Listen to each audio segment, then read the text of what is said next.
Hello, you lovely lot. Hope you're doing fantastically well. It's Connor here. We're back with another Rumour. We're back with one Leeds videos. We're back with the scheduling, and I hope you're okay on this beautiful summer's day. Listen, England, when it's like this, there's no place better apart from, the inflation, the money problems everybody's having and all that good stuff. But we put that to the side because we can just go have a picnic in the park, can't we? Do it cheap. But yeah, hope you're all doing really well. And shout out to all of you other countries around the world who watch the channel, who get sun all the time, but we don't. So we're in a joyous mood today.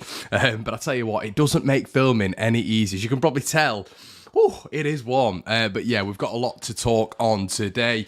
We've got players leaving Leeds United. We've got managers apparently holding talks with the Whites. We've got goalkeepers talking about rival clubs. And we've got, several other bits to discuss as well. But guys, I want to get your thoughts in. Thank you so much for your support on the video yesterday. It did really well. It's already on 10,000 views, 11,000 views, I should say, which is essentially us going through the keep or sell with Leeds United's almost entire squad. And it was a really interesting, funny and controversial video. So go check out my thoughts on who I would keep, who I would sell. I've gone for 14 players leaving the club, which is interesting. But yeah, let's get into it, shall we?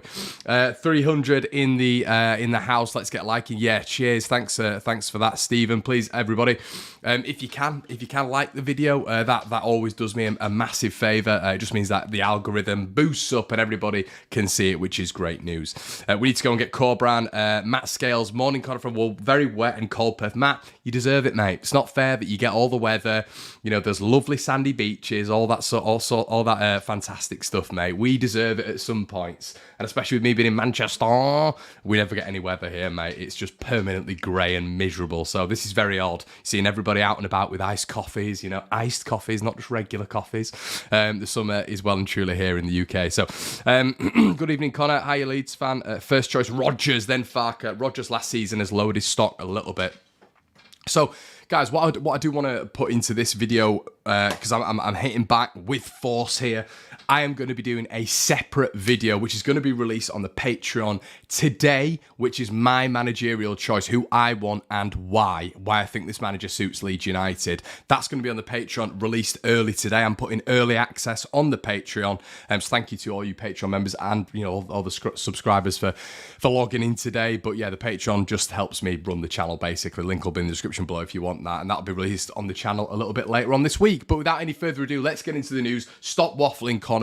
Okay, I will. Okay, so Crescencio Sommerville is one I wanted to start on. Apparently Leeds United have responded to several bids for Crescencio Sommerville already. PSV Eindhoven are leading the race, but according to Dutch outlet FC Update, Villa are looking to bring the winger to the club. But apparently they are facing stiff competition from Belgian and Dutch clubs. Now, you do feel if Unai Emery and Aston Villa wanted Crescencio Sommerville with the lure of the Premier League above the Eredivisie and obviously the Belgian League, you would expect him to take that opportunity. Where would he be in the pecking order? I think that's something that we need to talk about, because I understand he probably doesn't want to come to the Championship. I get that. I think his ceiling is very high, Crescencio Sommerville. I was mentioning yesterday, I don't think he's as good as people think right now. Went through a little bit of a purple patch, which was great. But I'm not 100% sure he's at the level people think that maybe he is. However, if you are getting a club like Aston Villa coming in for him, then I don't really know what Leeds can do about that. But for his own professional development, I think it's key to note that maybe he wants to play every single game. Even if he stays at Leeds United right now, is he going to be playing every single game? I don't think he will be. I still think Leeds are going to look for reinforcements out wide, to be honest with you, especially if we're playing a free-flowing, attacking, possession-based system. So it's going to be fascinating to see how this one develops. But if a big money deal comes in for Crescencio Sommerville, I don't think we'll be making profit, which was always the Victor Orta model, wasn't it? It was always buying young and selling on for more, which that does work in football. You do have to do that in football, but obviously you do have to secure your major assets as well. Crescencio Sommerville, is he a major asset right yet? Probably not for me. So if you're getting someone like an Aston Villa coming in for him, I don't know what Leeds can do about that. You can just hope that maybe we'll get 8 to 10 million for him, and 8 to 10 million will be a really, really good deal. I think Villa would probably be looking at less than that. But the way inflation within football is just rising and rising and rising, you would expect Leeds to at least barter for that amount of money. Jay's in the building, a subscriber to the Patreon. Hi, Jay. Sommerville has ambitions for the Dutch national team. He wants top flight football. I personally think he should stick it out with us. He'll play a lot more than Villa. Yeah. I agree. And I think he will play a lot more football, Jay. I don't think he's going to play as much as he still thinks he's going to be playing potentially in the Championship. I still think he's going to be a little bit of rotation. There's going to be a little bit of rotation there with potentially other wings, but it depends who stays. It depends who goes. It depends who comes in, of course. You know, it's all up in the air at the minute, but I think reporting that Crysencio Sommerville could potentially go to PSV is probably a non-story. I think if you are Sommerville, you're looking at the top leagues and, you know, you're probably looking at maybe La Liga, Serie A to push, but obviously the number one, the golden nugget, the golden egg is the Premier League and Aston Villa, you know, Europe and all that sort of good stuff. Listen, it's going to be a big one for him to turn down, and he's probably going to be knocking on the door as well. Let's have a look. Best content here. Thank you so much, mate. Appreciate that. Farker would be a perfect appointment for me. Proven to be amazing in the Championship. Worry about the Prem when we're there. You obviously will get onto the manager chat in just a little bit. Sommerville was the best of the bunch from the 21s. We need to keep him. What's the point in selling for 10 million to buy a 10 million replacement? Yeah, I guess, Andy. Yeah, I guess a 10 million pound replacement would probably, if you're spending 10 million quid on, let's say, a winger, hypothetically, it's a proven winger in the Championship. Is Sommerville going to go down and tear the Championship up? We all know the Championship's a completely different league. Can he go down there and do it week in, week out? You know, if you're spending 10 million on a winger in the Championship, which I don't think we would anyway, you'd expect him to be proven. I think that's the thing that we need right now. You know, you look at strikers, you look at defenders, you look at wingers. We need proven players. You know, we need to siphon out individuals who maybe are going to get good value for Leeds, maybe were never really interested when it came to helping Leeds stay in the division. And I do mean that. I think some of the Leeds players definitely down tools. And yeah, as I say, the market value, if we can get above the market value for certain individuals, Leeds are not going to turn that down at this moment. Listen, I know a lot of people seem to think that the 49ers are going to come in and spend lots of spandulis and all this sort of good stuff. I don't think that's going to happen. I think it's maybe slightly naive thinking that. I think the 49ers are going to come in, you know, keep Leeds in a stable position. You know, you forget that there's been a lot of revenue lost by Leeds United going down. They're going to probably invest those parachute payments, put a little bit of capital in themselves, and we're going to see that ball rolling a little bit where Leeds, you know, are looking good in terms of that financial position. I don't think we're going to be going out there and buying a ridiculous amount of players, but I do think we're going to be one of the competitive teams, highly competitive teams in the Championship when it comes to output, monetary output, which is a good thing, obviously. Morning, Connor. Hey, Ronnie. Thank you so much for your donation, buddy. Do you think we'll find out this week who's staying and going? Not long till the Championship. Yeah, Ronnie, I mean, you bang on, pal. I mean, what have we got now? Is it 6 weeks till the fixtures are released? Is it 9-10 weeks till the start of the Championship? It's all coming round quick. It's all coming round quick. And this was my massive issue at the start of the window about an agreement not already been in place. If we stay in the Premier League, we've got a pamphlet here. If we go down, we've got a pamphlet here. Bang, bang. Offer there, offer there. Let's get it done. Monday morning, wasn't done. Classic Leeds United. It took a week and a bit. You know, and then obviously the 49ers was announced. I don't know what's really going on behind the scenes at this moment in time. It's very, very quiet. But obviously, you know, allegedly they're interviewing managers this week and all that sort of stuff. And Kinnear has been, you know, rolling the dice. And apparently Angus Kinnear is someone who's going to be staying on at Leeds. So you would expect him to be doing his job and doing his due diligence and making sure Leeds United is a stable club, but also a progressive club when it comes to managerial appointments and talking to key players and trying to keep them or get the best value for them at Leeds United. So you would expect things to move this week. You know, we are looking at Monday, the 12th of June. Listen, if we get to the 18th of June, the 18th, 19th of June next week, it's another week gone. It's another week where, you know, players haven't been tapped up by Leeds United, managers haven't been tapped up by Leeds United. I think we're going to figure out who the manager is. I think we'll know who the manager is next week. I'm praying. And come back to this video if we don't, because it will be classic Leeds United. But I think this is something that needs to, because we can't really go out there. We don't have a football director. There isn't as much emphasis on a football director if we are to believe the Athletics report. That's not number one on the list, which I don't mind if the 49ers think they can do it without an almost a steward football director. I don't mind that. You know, football doesn't always need to be run by a director. I think it helps when you've got a very, very good football director, i.e. Brentford, Fulham, Brighton, etc. But I don't think it's essential. I agree with the 49ers there. So if that isn't the priority, the manager's the priority, but then the manager has to come in for the players to then come in. So we're talking about players going out, and I think that is something that can happen prior to the manager coming in, conversations with other clubs. But unless the managers come in and let's say Angus Kinnear is just recruiting by himself at the minute and utilising Leeds' recruitment team, which is there, obviously still there and thereabouts. We don't know who the manager's going to be. You could bring someone in, and Farker goes, nah. Corbrand goes, nah. Parker goes, nah. Gerrard, Christ, goes, nah, as well. So you need the manager in first for the dominoes to fall, and I think that's something that Leeds have to get done this week. So players coming in, I don't think so this week, but a manager coming in, yeah, I do think that's going to happen. Sommerville won't leave. 534 in the room. Smash a like, guys. Yeah, do us a favour, guys. We're on 600 now. 600 live views. Please like the video. And we're going to be talking about Leeds United, obviously, this morning.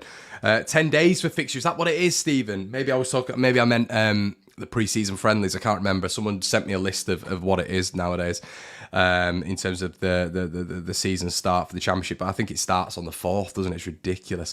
Jay says, I think we'll have a manager in place by this weekend. Andrew Lamb says, 46-game season, Connor. Who will play all 46? Yeah, and that's why rotation is key. Ryan says, has it been approved by EFL yet to take over? If they take their time, surely this will slow us down in hiring a manager and getting players, etc. Yeah, and I think that's the process they're going through now, Ryan. I think the due diligence is being done by Angus Kinnear behind the scenes, in terms of looking at managers and carrying on. You have to carry on. The club still has to go on. But yeah, as we know, they've been sold to the 49ers, and I don't think there's going to be a problem. People were saying there's 20 investors who are comprising of 49ers enterprises. There's not. There's 11. And I think I can't imagine, unless there's some dodgy dealings there, I can't imagine they would be not approved by the EFL. Look how many owners have been approved by the EFL and the Premier League. I mean, Massimo Cellino was approved by the EFL, guys, after appealing his first rejection. So let's let's just bear that in mind. Yo, Connor, what's your number one target player-wise? It has to be Koresh. Yeah, Haroldini. I did a video on it, mate. 10 players I think Leeds should sign this summer. Got about 25,000 views. I think it's on now, which is great support. You guys all loved it. So that's on a previous video, but I've got loads of targets in there, mate, who I think would City targets in there, Coventry targets in there, top Championship targets in there. I think there was a League One target in there as well. Phil Hay report that there was 60 various investors, 11 main ones who are being controlled. Yeah, the 11 main ones will be the ones investigated, definitely. Okay, let's get into the next report, everyone. So it's a bit split there. I think a lot of you guys believe that he should be sticking around, and I kind of agree. But listen, if Villa come in with Leeds just can't do anything about it now. And unfortunately, there might have been a time where Leeds could have done something about it, but the mismanagement, the SHIT show that was Leeds United for the past 2 years, has meant that we can't do anything about a Premier League club coming in for our players now who are in the second tier of English football, because we do not have that claim anymore. Spanish outlet Estadio Deportivo claim Leeds United and Real Betis are set for Monday talks to thrash out a loan-to-buy deal for Marc Roca. Interesting. I think I'm seeing more transfers going this way, and I think it's a smart tactic from football clubs, because you need to see the player before purchasing. I think where my stickler about it always is if you can get an obligation in there. So let's say if Real Betis can't properly afford Marc Roca now, and there's an obligation for them to sign him at the end of the season, that would be ideal for me. The problem is right now, obviously, we've gone down from the Premier League. What I don't want is Marc Roca to go to Real Betis, stink out the place, which I hope he doesn't do, stink out the place, and, it just to be an option. An option is very different to an obligation. And if it is just an option, then, similarly to Diego Llorente, either Roma have sent him back. We all thought at the start that was an obligation. I think Phil reported that at the start. It was an option at the back end of it. And yeah, if that is an option, and Diego's been sent back, hasn't he? And now it's a task for Leeds to get him off the books, get him off the wages, get him a transfer somewhere else. And you're hoping that's not going to be a similar theme with Marc Roca. You're hoping he goes to Betis. You're hoping he impresses. But this is 5 or 6 different outlets I've seen now where Real Betis are trying to negotiate a loan to buy, which definitely works in their favour. I don't think it works in Leeds' favour at all. But if that is the only offer on the table for Marc Roca, Leeds need to get his wages off the bill. Roca's in the top 5 highest paid players at the club. And yeah, I mean, hopefully within that loan, there is going to be a portion that Real Betis are paying. If Leeds are going to get absolutely slapped up in these negotiations, they're still going to be paying 100% of Marc Roca's wages, which should not be happening. Too many Spanish clubs want loan to buy but never buy. Yeah, and this is something that I've had a chat with my mates. This is a real ongoing theme with Spanish clubs, and I think it's an interesting way of doing it. It's a smart way of doing it, and I'm quite surprised more English clubs don't do it, to be quite honest with you. But yeah, Spanish clubs do enjoy doing the old loan to buy, and it doesn't surprise me. It doesn't surprise me whatsoever that they've gone for this. So yeah, Marc Roca loan to buy to Real Betis. Interesting to see. We spoke about this last night on the video that we're doing, the keep, loan, sell video. Illan Meslier, he admitted last night that it would be difficult to turn Chelsea down, but he's got one condition, and he doesn't want to be a backup at Chelsea. And listen, just shut up. Just say, you're assessing your options. RMC reported, they quoted Illan Meslier, I'm paraphrasing here, but essentially saying that he would be willing to move to Chelsea on one condition, that he's their number one. I mean, that is completely deluded, and I don't know where some of these players' heads are at. He's had a shocking season, in my opinion. Illan Meslier, call a spade a spade. He's being dumped out by a 32-year-old goalkeeper who's barely played any first team football in a long time. I don't know where he thinks he is at the minute, but Chelsea's number one goalkeeper is certainly not the place that he's going to be getting. I don't like the fact that he's still at Leeds. And listen, Chelsea, obviously Leeds United's rival, one of our rivals anyway. We've got plenty of them. But historically, one of our rivals. I don't really like the notion that he's talking about Chelsea and saying he would like to go to Chelsea on one condition. It's like, mate, you're still under contract. Just shut your mouth. Shut your mouth. Just respect the club that you're at. Look, I know you're a young lad. I know there's mistakes that can be made. I understand that. But don't be talking about Chelsea and being their number one goalkeeper when you're under contract at Leeds United. We all know you're going to move, but let's not go out in the press. Once again, where are the player liaison officers at Leeds United? Who's allowing him to talk to RMC and put these things out there, unless it's off his own back? But there we go. I just think it's a little bit too much to be saying when you're under contract at Leeds United. And yeah, say you're assessing your options, no problem. I remember Dean Henderson saying that at Man United. He came out later on when he'd gone to Nottingham Forest and said, obviously I know it was just on loan, but at least he was out the building before he was sounded off about Manchester United and their current situation with David De Gea. But yeah, I think when Meslier is still in the building and he's talking about leaving to go to Chelsea and all this sort of stuff on one condition, and the one condition stuff is nuts, to be their number one goalkeeper. Like, mate, look at your season. You've been dumped out by Joel Robles. There are better goalkeepers than you out there. Look, I understand you've had a poor season, but the sort of cheek of it really surprised me. And I had a read of his quotes, and I just couldn't really believe it. I was like, flipping heck, man! The confidence you've got. You don't show that confidence on the pitch, but off the pitch, you're showing that confidence, which I find interesting. But yeah, the pressure came on him at Leeds in the past sort of 15 games, and he melted a little bit. I mean, there's going to be an intense pressure on him, when Chelsea get maybe European football next year and start to, build up a better squad. Is he going to be able to deal with that pressure? He's proven for Leeds that he struggles with it a little bit. Meslier is the only goalkeeper with championship defenders in front of him. He is, Sham. He is. I understand that, and I'm not digging him out. Of course, I'm not. I don't think the comments were right, to be honest with you, when you're under contract at Leeds. But what I will say is, when it's come to shot stopping, when it's come to handling, when it's come to decision making, the basic three of being a goalkeeper, he's been poor this year. Really, really poor. And for him to maybe expect to move to Chelsea and to be their number one goalkeeper, it's nuts. I mean, if Meslier was to stay at Leeds, I'd be looking at bringing in a goalkeeper and him being number two. That's the honest evaluation of Illan Meslier right now. I wouldn't trust Illan Meslier in the Championship. I just wouldn't. And I understand there's a massively inflated opinion of Illan Meslier because he was brilliant for Bielsa. His distribution was excellent. His handling was excellent. And I understand that that's gone downhill. But that's all about development, yeah? Development. And it's gone completely downhill. And that's where he's at right now. So yeah, I understand. I completely understand that there has been championship defenders in front of him. But when it comes to basics of a goalkeeper, obvious things of a goalkeeper, the principles haven't been laid down. You know, you do have to. The goalkeeper's the most important position in any football side, and the defense has been shambolic. But Illan Meslier hasn't helped himself whatsoever. So let's have a look at what some of you guys are saying about that. Meslier's crap. Robles, Sujal says, has looked far more confident given the pressure was on him. As well, Sujal, he was giving the team talks. You know, Robles was giving the team talks. And as a Leeds United fan, I'm turning around and saying I'd be more confident with Robles in net than Illan Meslier. And Illan Meslier is talking. I'm not saying I'm the guru here, but I'm saying that as a Leeds fan, I'm saying I'd rather have Robles in net than Meslier over a 46-game season. And what does that say? You know, and he's talking about Chelsea. He needs a stint as number 2. Mele's like a big kid, zero authority. And he does look fragile. I agree, Yaboa.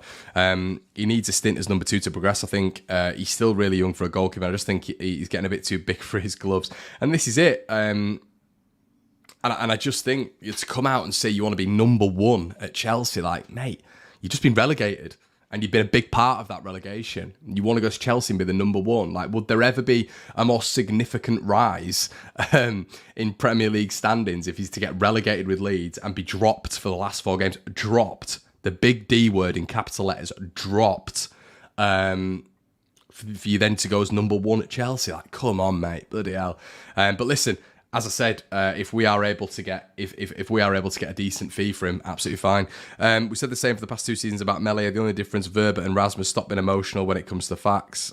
I'm not being emotional, Sham. It's just my opinion. I'm absolutely fine, mate. I just don't think I disagree with you completely. I don't think he's been good at all, and I think it's a get-out clause to just completely blame the defence. So as I say, when you look at 3 basic principles of goalkeeping, he's not been good enough. You know, when you're coming for a cross and you're dropping it at the feet of strikers and dropping it at the feet of midfielders and defenders, you can't blame the defence for that. You know, if a striker is thrown goal or takes a pot shot from 20 yards and you spill it into your net or you spill it to an opposing striker, that's not the defender's fault. You know, if you're not commanding your area, that's not the defender's fault. I understand the defence has been absolutely atrocious. Hence why last night I said all of them should be gone. You know, bar one or 2 of them, and that's literally about 8 of them. 6 out of 8 defenders, I think I said 6 of them should go. So yeah, I agree the defence has been shocking. But to say Illan Meslier has been it's all the defenders' fault because of Illan Mellier's problems, that's absolute rubbish. Why has he been dropped then? And why did people essentially say at the end of the season that Joel Robles filled them with more confidence? Come on. Stop being emotional. It's passive aggressive. Listen, I'm not emotional. It's just an opinion on football. Like I just think that I respect obviously people's opinions that disagree with me. But yeah, a little bit passive aggressive there, mate. I agree.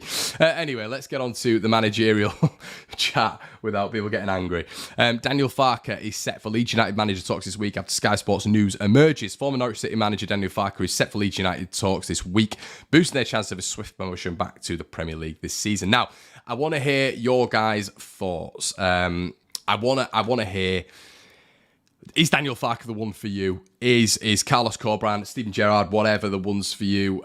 Listen, I think my thoughts with Daniel Farke is, I am of the opinion that when Leeds go down, we need and I've had this debate with my old man loads of times. When you go down, you get a proven manager who goes down, you know, has been in the Championship, you know, and got promoted. I think there's always context that needs to be applied, though. Like, a lot of people were talking about Parker at Fulham and Bournemouth. And, you know, those squads were very, very good for the Championship and have been very, very good for the Championship for the best part of 10 years. So they've been able to really build a squad. You know, there's been promotion, there's been relegation, promotion, relegation. I think Parker, as an example, has really profited from that because there's been a lot invested in either squad. So would that be the same for Leeds United context-wise? Is there the same pressure on Fulham and Bournemouth that there is at Leeds United? Do teams raise the game against Fulham and Bournemouth like they do Leeds United? The answer is no. You know, wearing that white shirt is such a heavy burden. You know, would Parker be able to dictate that? It's the context has to be applied. It's very, very, very, very different, Fulham and Bournemouth, to what it would be for Leeds United. So I'm not convinced. And I think context needs to be applied, as I keep saying, when we're talking about these promotions. Norwich City, once again, context. You know, the underdogs, when they went down, when Farke came in, massive underdogs, came down with pretty much the exact same squad. Then they went obviously back up again. You know, obviously he had 2 successive promotions. But Stuart Webber and Daniel Farke worked fantastically well together on a very, very low budget. And got Norwich promoted for the first time. That was the season, obviously, where they battered us. And then they came back down and obviously previously had that promotion as well. So 2 promotions. When he got to the Premier League, struggled a little bit, as we saw with Norwich a couple of times. And it is that long-term vision, isn't it? But I'm not almost of the opinion that they need to have a successful promotion under their belt already. I would rather look at a manager and think, that style of football is something that I want. They've been relatively successful. They're young, and they would really, really want to put everything into Leeds United. And if another club came in, they would almost batter that away. And I know that's hard. I understand that's hard. But, you know, you cut someone like Carlos Corberán as an example. I know it was an absolute you-know-what show at Leeds United towards the back end of this season. But when Leeds approached him after Bielsa, he turned around and said no when he was at West Brom. I like that. I like that a lot. I like the fact that a Premier League club's come in for him and he's just happy with the project. That shows me that he's all in. He's all in for what he's doing, you know, with what he's doing at the minute. But I'm not as convinced that just, unless it's very similar to the Leeds blueprint, in terms of club size and in terms of the situation we've got at the minute, that looking at managers like Parker, looking at managers, you know, I've heard Dean Smith rolled around as well, is the right one, to be honest. So, yeah, I don't know. Maybe I'm wrong.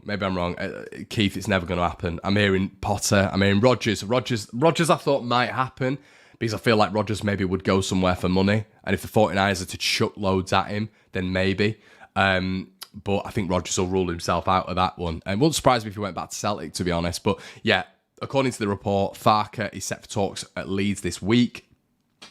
But Celtic are there as well. Celtic obviously looking for a new manager. Apparently on their shortlist they've got Rodgers. Apparently on their shortlist they've got Benitez. Apparently on their shortlist they've got Farke. So yeah, does the SPL rank above the Championship? In my eyes, I think the Championship is a better standard than the SPL. Take out the obvious 2. But what I will say is, I think obviously, you know, when you're looking at Celtic, they've got Champions League, you know, and there's going to be, you know, the notion there that he can win a treble. You know, can do what Postecoglou's done, where Postecoglou has done really, really well at Celtic, and now he's got a big move to a top 5 club. You know, why do people think Corberán is more qualified than Farke? I'm not seeing that, mate. I don't know if they do. I don't think Rodgers will happen. What do you think of Yondal Thomason, Connor? Yeah, Jamie, he's a good shout. He's a good shout. I think there's a lot of good shouts in the Championship, and I think there's a lot of maybe Leeds fans who, understandably, because you want to get someone, and it's contradictory, isn't it? You want to get someone who's proven.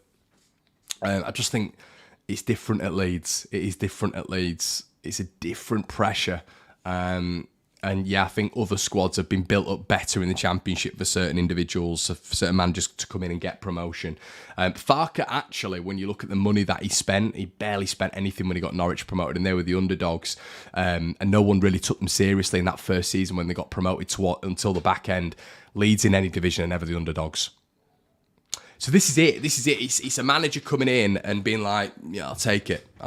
And I'm putting my philosophy in place. I'm not going to get derailed by any club coming in for me if I do well. Nah. And Leeds need to have that chat with the manager. You know, if another club came in for you, what would you do?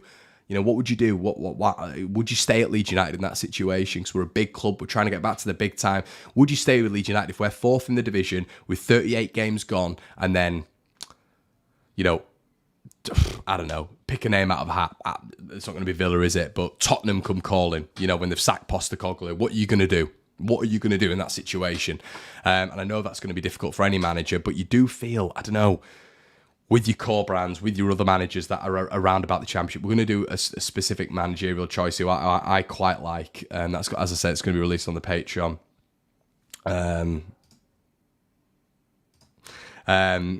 But yeah,